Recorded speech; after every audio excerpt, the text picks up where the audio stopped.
अगर आप उनमें से हैं जो ये सोचते हैं कि बिहार इतना पीछे क्यों है, बिहार भारत के बाकी राज्यों के कंपैरेटिवली इतना पीछे क्यों है, इसके तो और भी कारण है, पर अगर आपको ये जानना है तो बिहार के असेंबली का स्पीच सुनिए, आप अपने लीडर के आदरणीय नेताओं का स्पीच सुनिए, आपको पता चल जाएगा कि बिहार इतना पीछे क्यों है। जब भी इलेक्शन की बात आती है तो हम नेताओं के बीच में जो बात चलती है वो क्या चलती है, वो ये चलती है, दिल्ली में भी इलेक्शन हुआ था हमने देखा है, तो ये चलती है कि हम इतना स्कूल ले जाएंगे, हम इतने लोगों को रोजगार देंगे, हम इतना अच्छा रोड देंगे, हम इंफ्रास्ट्रक्चर के ऊपर भी इतना अच्छा काम करेंगे, हेल्थ केयर की व्यवस्था इतनी अच्छी करेंगे। पर बिहार के नेता क्या बात कर रहे हैं, बिहार के नेता बात कर रहे हैं कि उसने मेरी माँ को गाली दी, उसने मेरे पिताजी को गाली दी और इसीलिए मैंने उनको गाली दी। और ये ऐसा नहीं है कि मैं कह रहा हूं, आप ये वीडियो खुद देखिए और आपको पता चल जाएगा।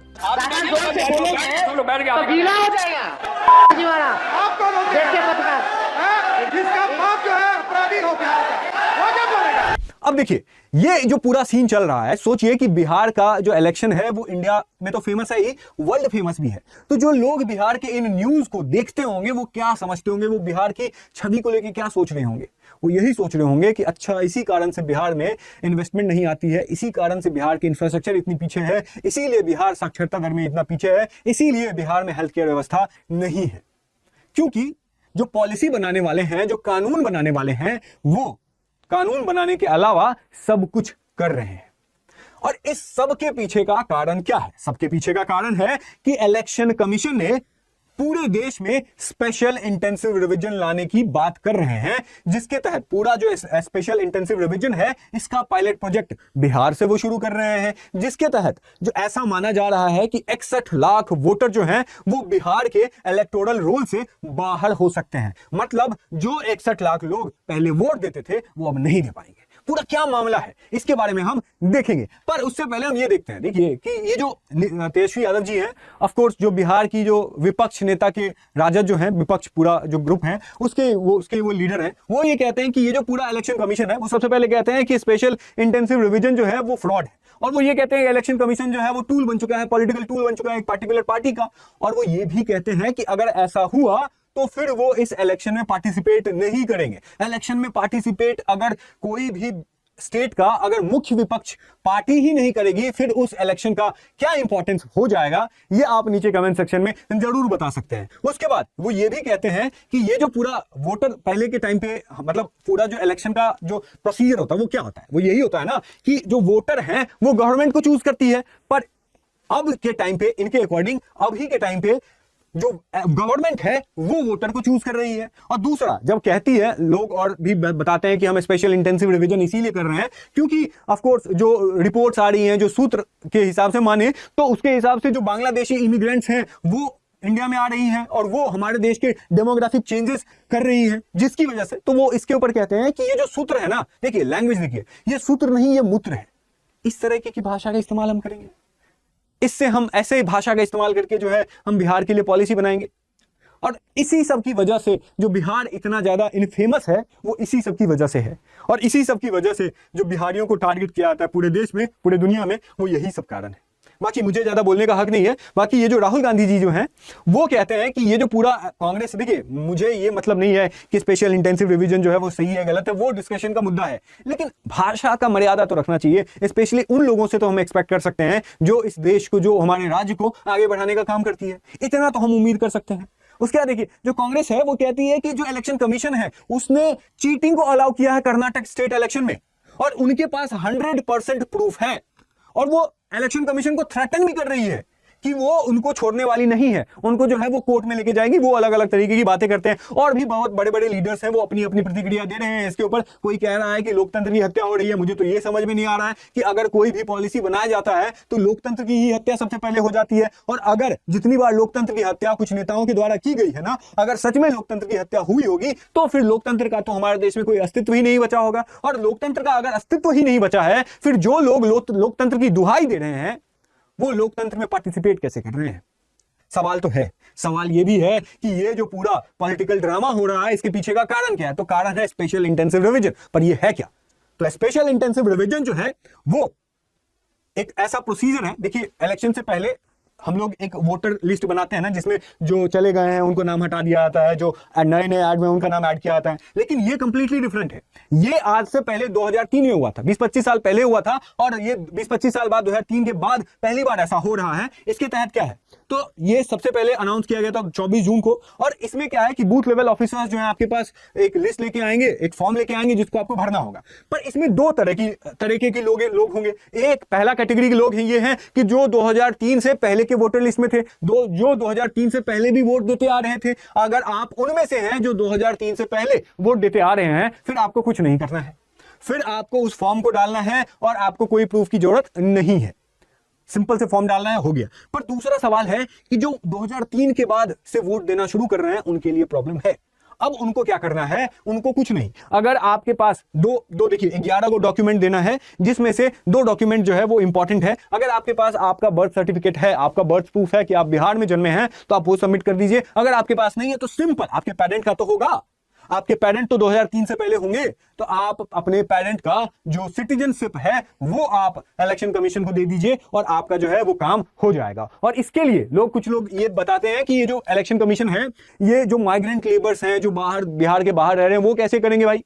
तो उनके पास ऑप्शन है कि ये जो इलेक्शन कमीशन का ECI नेट करके जो ऑनलाइन पोर्टल है, इसके जरिए आप ये काम कर सकते हैं। उसके बाद फिर 1 अगस्त से जो है आपके पास कोई भी ऑब्जेक्शन है तो आप इसको जो है वो सबमिट कर सकते हैं, आपके ऑब्जेक्शन को सुना जाएगा।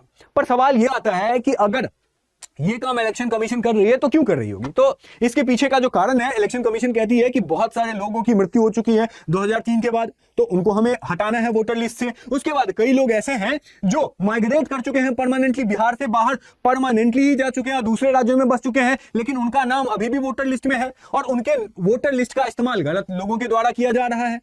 उसके बाद वो ये भी कहते हैं कि जो आधार कार्ड है, क्योंकि जो विपक्षी पार्टी के नेता हैं वो कहते हैं कि आधार कार्ड को बना दो ना डॉक्यूमेंट सिटीजनशिप का, पर वो वही विपक्ष है जो आधार कार्ड को मतलब इतना आधार कार्ड के ऊपर में क्वेश्चन कर रही थी, वो अब विपक्ष अब आधार कार्ड को इंक्लूड करने के बारे में कह रहे हैं। पर हम जानते हैं कि आधार कार्ड कितना फेक तरीके से बनाया जा सकता है और आधार कार्ड को वो सिटीजन प्रूफ नहीं मान रहे। कई सारे वो घोस्ट वोटर्स हैं और सबसे इंपॉर्टेंट बात यह है कि बांग्लादेशी इमिग्रेंट्स भी बहुत सारे हैं जो फर्जी तरीके से बिहार में वोटर ID कार्ड में अपना नाम दर्ज करवा रहे हैं आधार कार्ड के जरिए। उसके बाद ये जो पूरा सीन है, इसके रिगार्डिंग जब ये पूरा स्पेशल इंटेंसिव रिवीजन का जो पूरा मुद्दा बन रहा है, वो क्यों बन रहा है? तो कारण ये है कि इस स्पेशल इंटेंसिव रिवीजन से 61 लाख लोगों का वोटर ID लिस्ट से नाम जा सकता है। और इसमें जो अभी फिलहाल है वो 18 लाख लोग जो हैं जिनकी मृत्यु हो गई है, उनका नाम हटाया गया है। उसके बाद जो 7 लाख लोग हैं उनका डुप्लीकेट वोटर ID कार्ड बना था, उनको हटाया जा रहा है। उसके बाद जो 26 लाख लोग जो परमानेंटली माइग्रेट कर चुके हैं उनको हटाया जा रहा है। और उसके बाद ये देखिए आप कि मतलब टोटल 52 लाख और कुछ और भी कैलकुलेट कीजिएगा तो आपको 61 लाख यहाँ पे मिल जाएगा, जिसमें से 11,000 लोग जो है वो उनके जो पर्सनल रजिस्टर्ड एड्रेस था उनके ऊपर में कोई ट्रेस नहीं है, मतलब वो वहां पे नहीं रह रहे हैं। अब सवाल यह आता है कि ये अभी क्यों हो रहा है, और सबसे ज्यादा पॉइंट यही दिक्कत आ रहा है इसके टाइमिंग को लेकर के कि अगर आपको स्पेशल इंटेंसिव रिवीजन करना था तो आप इतना धड़पड़ी में क्यों कर रहे हैं? आप इस चीज को लेकर के पहले प्लान कर सकते थे, विपक्षी पार्टियों को बुला सकते थे, तब ये फैसले लिए जा सकते थे। लेकिन आपको कब करना है? आपको जून के महीने में करना है और कुछ महीने के बाद इलेक्शन है। इतने दिन में आप ये कैसे रेगुलेट कर पाएंगे? क्योंकि जिस देश में, जिस बिहार में एक रोड बनने में 5 साल लग जाता है, एक पुल बनने में 25 साल लग जाता है, उस बिहार में 2 महीने में आप 8 करोड़ जो लगभग 8 करोड़ लोगों का स्पेशल इंटेंसिव रिवीजन में कैसे वोटर लिस्ट में नाम ऐड कर सकते हैं? ये बहुत बड़ा सवाल यहां पर आता है। और इसी के रिगार्डिंग कई सारे पिटीशन जो हैं वो कोर्ट में दाखिल किए गए हैं, जिसका फैसला कोर्ट जो है वो 28 जुलाई को करने वाली है। और इसी वजह से तेजस्वी यादव कह रहे हैं कि अगर ऐसा होगा तो हम जो है वो इलेक्शन को बॉयकॉट करेंगे और हम जो है इलेक्शन में पार्टिसिपेट नहीं करेंगे। तो भाई सबसे बड़ा सवाल तो यही आता है ना कि अगर आप ये काम कर रहे हैं तो आप सबसे पहले विचार विमर्श कीजिए, जो कि पता नहीं क्यों नहीं किया जा रहा है। और जब दूसरी पार्टी अपना बयान दे रही है, कुछ पार्टी तो ये भी कह रही है कि इलेक्शन कमिश्नर्स को भी धमकी दी जा रही है कि अगर हम सत्ता में आएंगे तो फिर हम आपको देख लेंगे। तो उसके ऊपर में इलेक्शन कमीशन के लोग क्या कह रहे हैं? तो इलेक्शन कमिश्नर जो ज्ञानेश कुमार हैं वो कहते हैं कि हम डर जाएंगे आपसे। क्या हम आपसे डर करके फेक वोटर्स को अलाउ कर दें? क्या हम आपसे डर करके जो बांग्लादेशी इमिग्रेंट जो फेक आइडेंटिटी कार्ड बनाए हुए हैं और जो इस डेमोग्राफिक चेंजेस को डेमोग्राफिक चेंज कर रहे हैं, क्या उसको हम अलाउ कर दें? क्या नहीं करेंगे। वो ये भी कहते हैं कि किसी भी देश में पॉलिटिकल आइडियोलॉजी से कहीं ज्यादा कॉन्स्टिट्यूशन का इंपॉर्टेंस है और constitution of India is the mother of democracy in India. और हम ये ऐसे ही तो नहीं कर रहे हैं, हमारे पास राइट है, हमारे पास कॉन्स्टिट्यूशनल राइट है, हमारे पास रिप्रेजेंटेशन ऑफ पीपल एक्ट 1950 का राइट है, हमारे पास आर्टिकल 324 का राइट है, हमारे पास सेक्शन 21(3) क्लॉज का राइट है। फिर हम ऐसा क्यों नहीं करेंगे? और अगर हम नहीं करेंगे तो कौन करेंगे? सवाल तो आता है।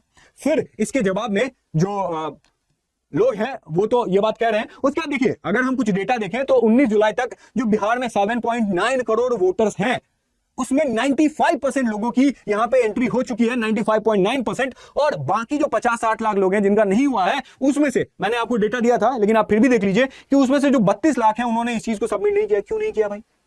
सवाल तो उठता है। उसके बाद दूसरा ये भी है कि जो उसमें से 18 लाख लोग जो हैं वो मृत्यु हो चुकी है उनकी, और कुछ लोग जो हैं वो परमानेंटली माइग्रेट हो चुके हैं, और 7 लाख जो है वो डुप्लीकेट रजिस्टर्ड करवा दिए। लेकिन ये जो पूरा स्पेशल इंटेंसिव रिवीजन है, इसके पीछे का जो मकसद है, इंटेंशन है गवर्नमेंट का, क्या है? वही मकसद है जो हमारे देश का है। वो क्या है? वह इलीगल इमिग्रेंट्स का। और वो इलीगल इमिग्रेंट्स कौन लोग हैं? तो हमारे देश के, हमारे दुश्मन देश से आने वाले लोग, जिनको वहां पे शरण नहीं मिलता है, जिनको वहां पे रोजगार नहीं मिलता है, जिनको वहां पे अच्छी अपॉर्चुनिटी नहीं मिलती है अच्छा जीवन व्यतीत करने का, वही लोग हैं जो इंडिया में आकर के रह रहे हैं। और इस चीज को लेकर के 2004 में यूनियन होम मिनिस्टर्स ने अलग से डेटा दिया। और मैं किसी न्यूज़पेपर के डेटा को कोट नहीं कर रहा हूं, मैं यहां पे वही कोट कर रहा हूं 2004 में यूनियन होम मिनिस्टर के द्वारा जो कोट किया गया है, और अभी के टाइम पे जो होम मिनिस्टर के द्वारा कोट किया गया। तो 2004 में जो यूनियन होम मिनिस्टर है उन्होंने कोट किया था कि इंडिया में 1.2 करोड़ इलीगल बांग्लादेशी इमिग्रेंट्स हैं। और उसके बाद इस चीज को 2000 का टास्क फोर्स जो है उसने भी प्रूफ किया है इस चीज को लेकर के। फिर 2016 में जो किरण रिजिजू जो होम मिनिस्टर हैं हमारे यहाँ के, उन्होंने भी बोला है 2004 में सिर्फ 1.2 करोड़ थे, 2016 में 2 करोड़ लोग हैं। मतलब 2 करोड़ लोग इंडिया के बाहर के, मतलब जो दुश्मन देश के लोग हैं, वो इंडिया में रह करके इंडिया के अपॉर्चुनिटी का लाभ उठा रहे हैं। और उन लोगों के लिए हमारे नेता आपस में लड़ रहे हैं। सवाल तो उठता है। उसके बाद कुछ एकेडमिक एनालिसिस जो मैंने किया था उसमें यह भी पाया गया कि हर साल लाखों लोग इंडिया में इलीगल इमिग्रेंट्स बन करके आ रहे हैं। और दिल्ली में तो जो प्रोसीजर चल रहा है वो तो हम यहाँ पे देख ही रहे हैं। तो सवाल उठता है कि क्या इंडिया के रिसोर्सेज के ऊपर में दूसरे देशों का, लोगों का हक है? और दूसरा सवाल यह भी उठता है कि क्या इलेक्शन कमीशन एक सच में पॉलिटिकल टूल बन गया है? क्योंकि स्पेशल इंटेंसिव रिवीजन अगर करना था तो हम बहुत पहले से ही इसको प्लान कर सकते थे। आपको क्या है, आपको मतलब कल रात में सपना आया ना, आज सुबह में आप उस सपने को पूरा करने लग जाएंगे। और दूसरा सवाल यह है कि अगर इलेक्शन कमीशन ऐसा कुछ कर रही है तो आप पब्लिक में रखिए, आप डेटा दीजिए। ये सब भी जो डेटा है, होम मिनिस्टर कह रही है इतने लाख लोग हैं, आप उसका डेटा दीजिए ना, आप रिपोर्ट दीजिए ना उसका। और जो विपक्ष की पार्टियां हैं उनको भी सोचना चाहिए कि भाई, और इस ये रिलेटेड आपसे भी क्वेश्चन है कि क्या डेमोक्रेसी का स्तर और क्या इलेक्शन का स्तर इतना नीचे गिर चुका है कि अपनी बात को प्रूव करने के लिए हमें अभद्र शब्दों का इस्तेमाल करना होगा? इसके ऊपर में आपका क्या ओपिनियन है नीचे कमेंट सेक्शन में जरूर दीजिएगा। और अगर कुछ अपडेट आता है तो PJ will always report the truth, tales and turmoil. फिर मिलते हैं अगले सेशन में किसी और टॉपिक को डिस्कस करते हुए। तब तक के लिए थैंक यू सो मच और कीप लर्निंग। और साथ में अगर आप इस चैनल पे नए हैं, ऑफ कोर्स नए होंगे, तो इस चैनल को अपने दोस्तों के साथ शेयर कीजिए, अपना ओपिनियन नीचे कमेंट सेक्शन में बताइए और इस चैनल को सब्सक्राइब कीजिए। चलिए मिलते हैं आपसे अगले वीडियो में।